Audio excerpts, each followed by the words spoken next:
It's not actually a replacement, it's an augmentation. Now, AI does take over multiple tasks and it allows us humans to offer more of the higher value roles like strategy, ethics, and emotional labor. But the core point that we must focus on here is resilience is as good as unlearning. Yeah, check your seat. Yeah. Hey now, what's the buzz? Tech's evolving, it's all because we're shaping the world in every way. Tech Sculptics, baby, lead today. Every AI crypto. Welcome everyone to Tech Sculptics. This is the B to the E to the WNORY, Ben Nori. I am also Benedict Ojobo, your tech sculptor on Tech Sculptics. Welcome to another exciting episode of this show. So, in a world where AI is redefining every industry, what does it really take to stay human, lead through change, and create value beyond automation? Today, we sit down with someone who lives at the intersection of vision, analytics, and impact, Kanishk Widhani.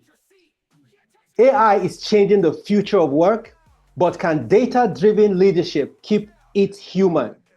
Let's ask someone who has been building bridges between people and performance. So we have Kanishk Widhani. Welcome to the show today.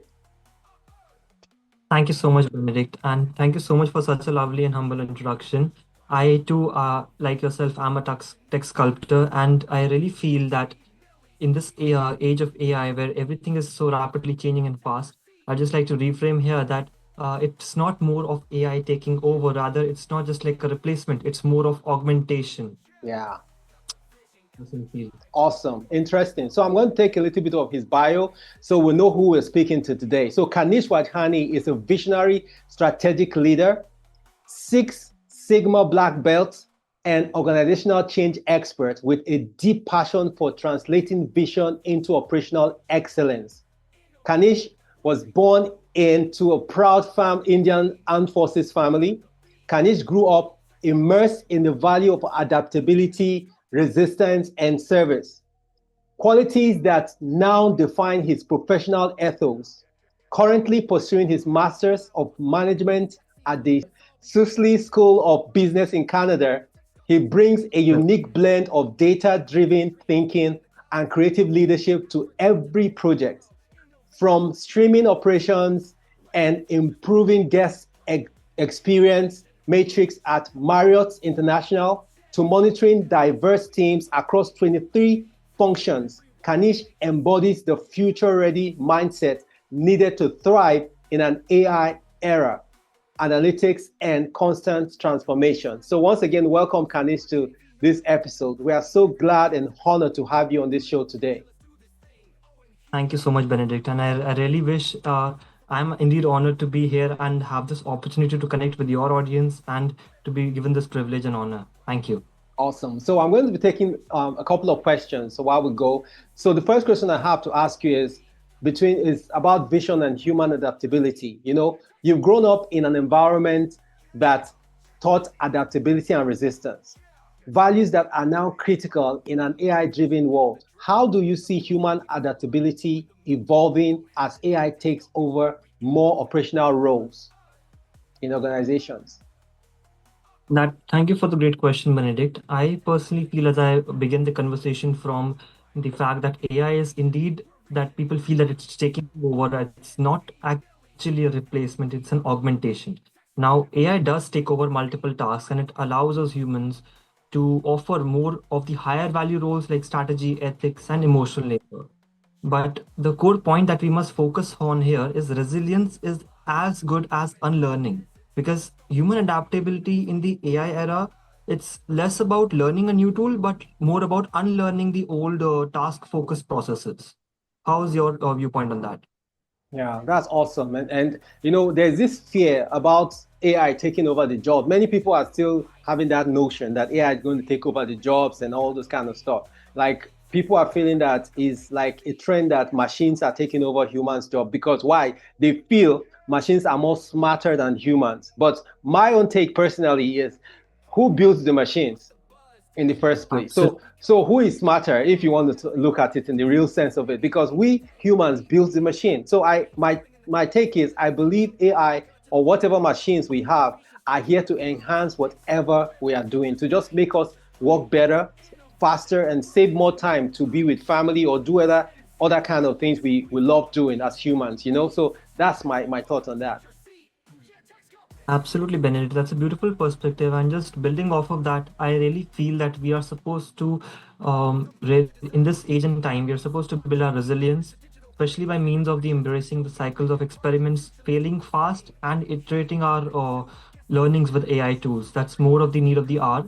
And treating AI and resilience more of a psychological safety, because as an organizational role or perspective, leaders nowadays they must really cultivate psychological safety like as the basis of the true foundation is resilience.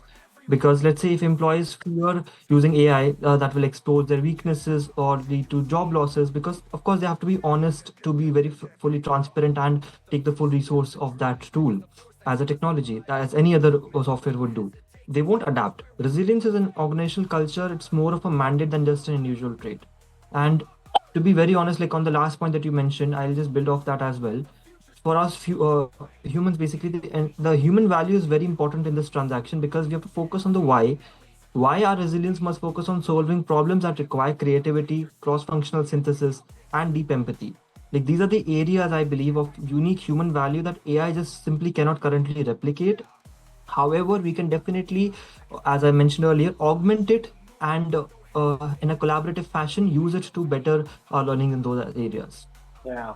And there's something else I want to ask, like a follow-up to that question. Like a lot of schools, like now you're studying management in a school, and how is the adaptation or how is the school yes, how is the school adapting to AI usage? Because a lot of them will say, don't use AI for your thesis, don't use AI for this, don't use AI for that. Because I see like 5, 10 years from now, I see almost everybody using AI because it's here to stay. So what's your take on that? Benedict, towards that, coming from a students, like I've worked in a professional setting and had those kind of ethical restrictions as well. I've now worked in a student setting environment as well. My era was actually undergrad was during the COVID time, so a little bit of a unique experience from that aspect as well. So our generation really focused a lot of the AI because we did not have a lot of the classroom professor interactions during that day. Now in the master's program with COVID, perhaps like non-existent at the moment, and I would still say that AI is being used, and it's as you mentioned, it's here to stay for the long term. So it's as good as just to adapt to it and make sure that we integrate it into our work processes. In terms of the schooling, of course, there are restrictions and ethical boundaries because then you really question the human aspect of learning. However, colleges and universities nowadays basically they are putting a lot of emphasis on the critical thinking and the application of knowledge aspect because the knowledge itself is so diverse and vast that you can practically learn it from any source, not just even like AI. You can do it from YouTube. Like people used to do a lot of courses, etc., from YouTube or other kind of sources as well, like Yeah. apart from university. Yeah. So aspect is not where you're getting the knowledge from, but how and where and how many experience you have of applying those skill sets to your current roles or even in your daily life, how you can show that to employers or companies or even you do that in your own firms, how you're making an impact. So AI does really help to refine those processes. An example given, we have all the major chatbots today, like all the chat GPTs, like in Gemini, we have in Copilot, there's a particular learning feature. Basically, you input the topic that you really wish to be, and they'll give you a customized set of a learning or a trajectory plan that would have taken a human a good amount of at least I'm coming from a learning and development background as well, so it would have taken at least 60 to 45 minutes without AI intervention to actually study the full candidate profile, adapt our current learning methodologies to their skill sets and how to actually focus and structure the weightages. But in AI, the age of AI and using those tools, it's like a quick, even it will take less than 60 seconds. You just have to input the candidate profile, what they wish to know, how you wish for them to be in that role or even an exam for that matter, the structure of the exam, and it help you prepare for those tasks very efficiently, utilizing the best of your time. Awesome. And you kind of like customize the learning process and all that. Interesting. Right. So yeah, I'll jump on to our second question, which is about analytics and leadership. You know, as a Six Sigma black belt and business analytics expert, how do you think leaders can use data and AI not just to optimize workflows, but to empower people and improve organizational culture? Because right here on Tech Sculptors, we are so big on tech for humanity. We believe that technology is more or less for humans, not against humans, not to take over humans' job or all, but to enhance whatever we're doing. So, what do you think about this question? Definitely. And thank you for being so modest. I'm actually feeling very humbled by, I would not call myself as an expert in the field, but definitely I've got those experiences. I still consider myself to be a lifelong learner. I Now, understand. just learned so far. So, as a Six Sigma black belt, one knows that data's core purpose is to actually reduce the variation and eliminate defects, basically optimizing our workflows. So the next step is actually to, as I mentioned in my previous thing, is to actually apply that core knowledge or the same rigor to human processes, basically your culture, your empowerment. Yeah. Now, kind of data, like example given, we can use for empowerment. We can have data should be used to give employees unprecedented and transparency, basically, into their own impact. Example given, you could inform a employee more customized feedback. Let's say instead of like saying you're slow, the data says task X takes 30% longer than the benchmark. So let's use AI to see why. What exactly could be the repercussions? What exactly can we do better? Where exactly the holdups are or the weak links are coming? So this shifts the focus from the blame to the process improvement and coaching aspects. And building off this, I believe the data for culture is also very equally important because there are leading indicators of culture that are being missed in today's Yeah. world. Exactly. Can leaders can technically use AI and analytics to very well optimize the processes as well as improve their culture. Now, one would really ask, like, culture and AI, how does it play a role? So, I personally believe that when you measure the leading indicators of a healthy culture, like collaboration workflows, knowledge sharing gaps, and psychological safety, as I stressed upon earlier, like example using sentiment analysis on the internal communications. Now, this moves a culture from a feeling to a more measurable and manageable key performance indicator. This is the approach I feel that leaders today really need to take to fully leverage the use of AI in their culture and talent development as well. Oh, awesome. How's your perspective? Yeah, awesome. Our conversation is tailored towards AI and the future of work. So I'm going to ask a question that's related to that because the future of work and change management, like, so from your experience as an organizational development person, what kind of mindset or skill set will define the next generation of professionals, especially those who will be leading teams that include both humans and AI? So what do you think about the future of work as regards to AI? Right, Benedict, towards that, I feel that we really have to bridge the division or the gap in between. The next generation professional in the industry is actually just an AI human integrator. Their core skill set coding or going to the absolute tech environment, but rather to understand how we're optimally distributing the labor between the humans and the AI for any given task, which is better for the human interaction, how much percentage to distribute the AI, and how much to optimize. The mindset aspect, as you functioned or mentioned, basically, I would say that you have to have a critical mindset that we have to prove the machine wrong. This essential mindset is critical thinking and basically, I would say intellectual humility. AI output should be treated as a draft on an or an insight and not a Mm, final answer. yeah, Because it is sometimes unreliable and indeed it can sometimes give unprecedented responses.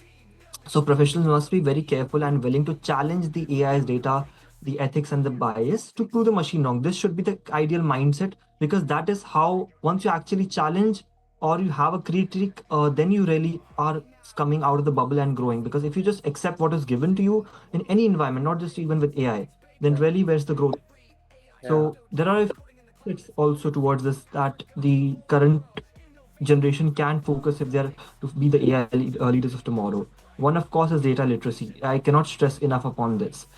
People are stressing a lot on the financial literacy aspects nowadays, yeah, but data equally as important. And it's not coding, but it's the ability rather to understand and trust or distrust, as I mentioned, AI outputs. How you're actually trying to ascertain what exactly is having an improvement, or is that having a bias, or is perhaps it is having, you might be able to see that AI does sometimes have a self-promotionary behavior. Example given, if you tell it that you are supposed to have this conversation, it'll keep building on that despite that conversation being derogatory for you. Yeah. And there have been very serious, I'm not saying mishappenings, but I would not like to talk about like misaccidents, perhaps with the AI usage that being unregulated.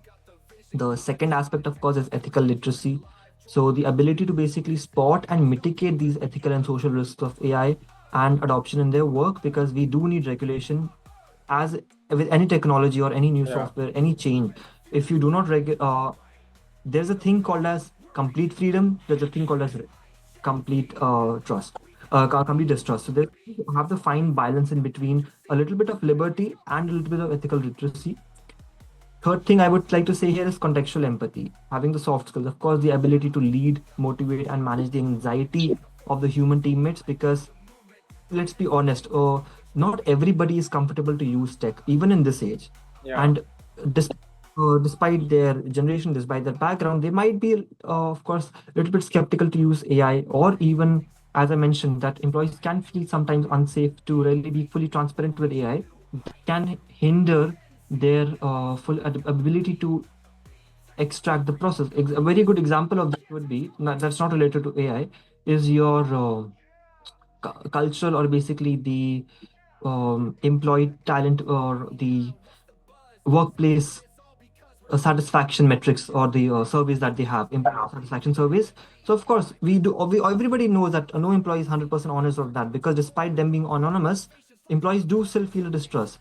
So that being a completely unregulated part is still not being having full transparency and honesty, which the leaders can recognize as an official data governance tool. So AI is of course on the another level. So just to be honest, a summary of this, whatever I just said. So change management is no longer a project, or basically a task. It's more of a start, and does not really have a start or an end date. It's an ongoing operating model, I would like to say.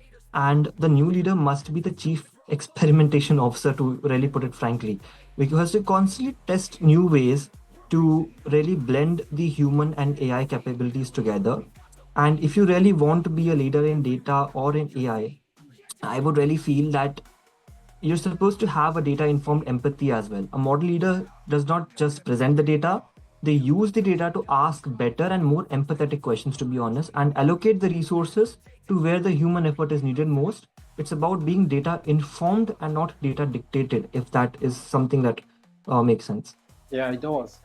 You mentioned coding several times when you were speaking, and I want to say, and I've read somewhere, and people saying that coding is a new language. So, do you think, apart from the fact that now in this current, like some couple of months ago, we started hearing about the word vibe coding. I don't know if you've heard that, like vibe coding and all that. So, but they've said coding is the new language. Do you see in this dispensation of AI, is it necessary for every person that wants to be a software developer and even just want to interact with tech generally to learn a language or any coding language or something? Is it necessary? Particularly emphasize on this that even OpenAI has done. But just before I do that, before I should not go as a wrong message to the audience. So Jensen Huang, the CEO of NVIDIA, he had, I think, quite a few months prior, he had raised a statement that the future of coding is basically non-existent, and AI would be replacing all Yeah. coders in the future. I slightly have, I'm not saying replacing all coders. I do have a different opinion on that, because the jobs in the tech aspect would be there, they would exist even in the core technical roles, because with AI as well, it's not reached a point where it is self-sustainable or self-regulatory to improve.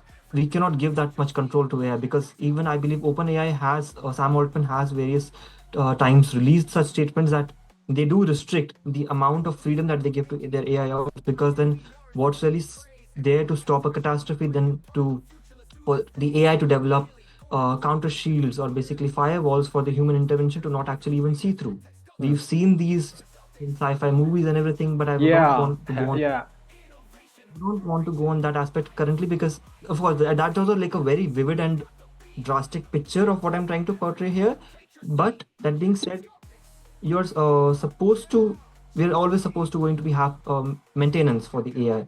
We will have developments or developers who would be constantly seeking for new tweaks, new regulation policies, the ethical and data governance, as I mentioned earlier, and even for the new like end-to-end user, as in the consumers, as ourselves, as you already mentioned earlier, how exactly important is for us to learn a new language. I would not focus on the aspect of learning a new language. That's more of a personal aspect. However, I have found JSON prompts to be very helpful. Like there is a various prompt engineering courses as well. So JSON file coding languages basically, or the prompts that you give in JSON rather than normal text, are very well understood by AI in much better sense, because you Yeah. have various parameters in them. Like you have something called as guardrails. You have various kind of sections that you currently define your task. It's not the generic structure that we see in the general, like in the general reels or the in tutorials for AI, that you define the role, you define the years of experience, what your task is. It's not like that. It is a fully coded kind of a structure, a code block that you give to the AI, and particularly it analyzes it for line by line, and it's much easier for the AI to interpret, and it gives much more reliable and predictable responses, even for creative minded situations. So I've used that aspect, and I have found almost like on a 70 to 80% of the time, it has given me better outputs than the normal text based prompts. So if we really want to use, I'm not saying we have to go to full side of the coding, but at least still JSON level, I believe that is something that we can strive to upskill towards ourselves if we have to really be in the next generation. Exciting. And I also noticed that, like OpenAI, for example, the chat GPT, they've tried to improve certain things to make it more personal. So if you're able to like work on your settings, because I work with AI a lot, and I kind of like follow a lot of people. I do a little bit of consulting in AI usage. So I am able to see that you can tweak the settings to be able to personalize your AI to yourself, to write like you, to be able to just present cases based on how you write and how you also put your stories out in on social media, whatever you want, whatever research you're working on. So when you ask it questions based on the settings, your bio, and all the things you've set there, it will use those things to reply and also give you outputs that are personalized, more or less more than the generic one that you have given, and that's That awesome. is that's really helpful for the audience also, I believe, because Yeah, a lot of the time JSON also, of course, was something that I stretched too far, perhaps. But like even if you're wanting to as a beginner to start out, so there are something called as like there's this Google AI Studio. It's free for us to use, even for developers. So you can really start out as a beginner in the AI field if you really want to go into the technicals, and started experimenting like things with like temperature, your output generation. Like I think a lot of people have done this with the image generators. yeah, I think like with they have done this with banana, I think that is there. They have done this with other kind of image generators as well that are out there. So you give basically your reference images or the prompt, and you try to optimize it. So something similar, but for text-based prompts as well. There are a huge load of factors and parameters that you can modulate to really increase the efficiency of your responses with AI. yeah, And how exactly does AI have an impact on its tokens? If you have too much of because like I'm also trying to diverge or upskill myself into the field of sustainability, ESG basically. So in that aspect as well, we do feel that because there's so many statistics like how much water does the coolants of AI servers use, etc. So you really feel to when you actually go into the technicals, you see how many tokens you're utilizing per search. You really can do the numbers. It really helps you be more of an informed and responsible user, which I feel is the actual current, basically the temperature of your responses, the tokens that you use, yeah, and even like I'm learning more about sustainability and ESG aspects of AI, how we actually blend that into the sustainability field. So how many tokens actually relate to the number of water gallons used, perhaps, yeah. that way. So how much does it actually have an impact on the environment? And so you actually be more of a responsible and more AI driven, but at the same time, you know what impact you're creating to the environment as well with your responses. Exactly. And that's really true, because we need to be a little bit more responsive to some of these things, because sometimes when we, especially the issue of ethics and Right. how we use them, to be able to enhance what we do at work or in school or wherever. I believe that's why, just you made a very valid point when you're talking about using AI in school. Like the schools want to maintain the students' critical thinking ability so that they don't just lose it. Because when you just use AI and you just copy and paste, it affects your critical thinking ability, and you may just at some point just start acting like, oh, everything I want, I don't even think about it, I just get it from AI and all the time. So I want to appreciate you so much for coming up to the show, and it's really exciting to have you on, and I'm happy that you joined us. And I love your mic, by the way. So nice. Yeah, and I hope this will also spur you to begin your podcast very soon. Definitely, it does inspire me to see and being so confident in this aspect. It's definitely a huge experience for us content creators, and it's a thrill, the blood rush that only us can relate when we have the questions, when we really have to answer. And thank you so much, Benedict, for this opportunity. And I really loved to see the critical thinking aspect that you said about the schools being used in AI. That's something that is very so much crucial at this point because, to be honest, current generation, like Generation Alpha, there have been so many statistical studies that their level of critical thinking and even like writing a normal email has Yeah, drastically reduced. yeah, I am unable to even digest that fact because in the of course, but it is so easy to get distracted and deflected to actually what extent you use AI. So that's why I really love the point that you stressed upon the ethics and the governance aspect as well. yeah. I really look Thank you. forward to Yeah, answer thank you that. so much. Thank you so much, Kanish. So I hope to have you on the show some other time when we call on you, and also know what you're doing, and at the present time when we call upon you, maybe to be able to share your insight again on another topic or same topics, to kind of like hear your views. Maybe probably when you are almost, I don't know what level you are, maybe when you're rounding up or you're just beginning your masters, but I'm sure it's exciting and you're doing great where you are. Thank you so much for joining the show, and we are glad to have you. And I've visited India before. I forgot to tell you that. I've been in India like in 2017. I was in India, and That is, I loved it. Yeah. where all have you been? I was in New Delhi, and I also went to Mumbai. That is so nice. I've been almost like New Delhi is my birth town. I've been to Mumbai as well. Oh How wow. did you like this?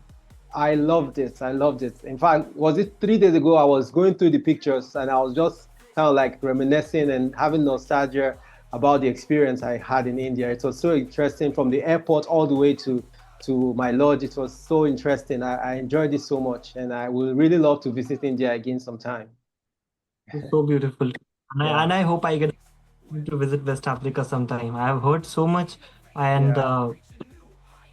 of course the country. Especially Nigeria. We have a lot of your people here in Nigeria doing business here with us. Yeah, because it's very interesting to visit Nigeria or any of the West African country. But if you come to West Africa or Africa in general, you've not been to Nigeria, it means you've not been to Africa, because Nigeria is the most populous black nation on earth.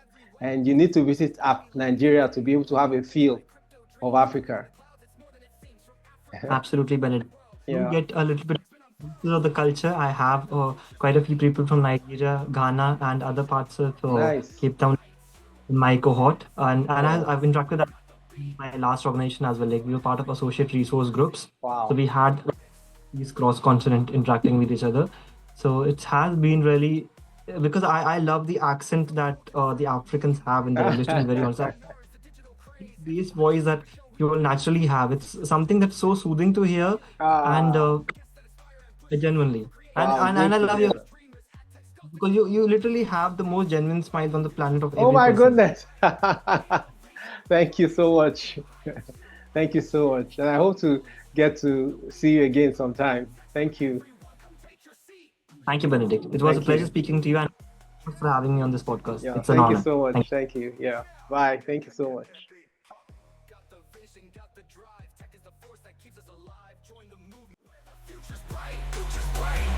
Innovation, we're reaching new heights. Gen Z, millies, we've got the beat. Text for everyone, come take your seat.